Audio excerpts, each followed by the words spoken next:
Number 1 on the practice test, for part A, they ask you to find the sum of these two binomials.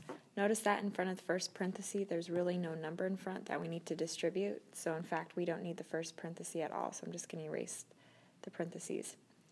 In front of the second parentheses, it's just a positive 1. Again, if you distribute a positive 1, it doesn't change anything.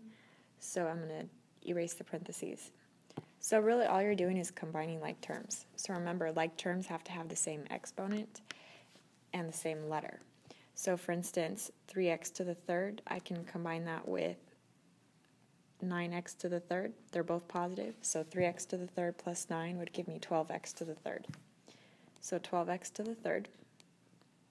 And then the last two terms that I have in my list here, 6x's minus 8x's, make sure you circle the signs directly in front. 6 minus 8 is negative 2x's. So I'm just going to add that to my list here. Negative 2x's. So for part B, they ask us to find the degree. It's already written in standard form because it goes from highest degree to lowest, x to the third and then x to the first for part A. My degree is always my highest exponent. So the highest exponent here is a 3, so the degree is 3. For part C, they ask us to classify by degree. I gave you guys a chart that shows all the classifications. So if it's a degree 3, we would call that cubic.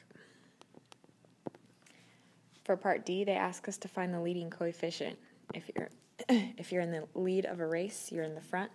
So the very front number of our sum here was 12. So the leading coefficient is 12. Lastly, classify by number of terms. Well, if I look at my sum here, there's only 2 terms. Remember, the terms are separated by operation symbols, plus and minuses. So 2 terms, again, you have the list.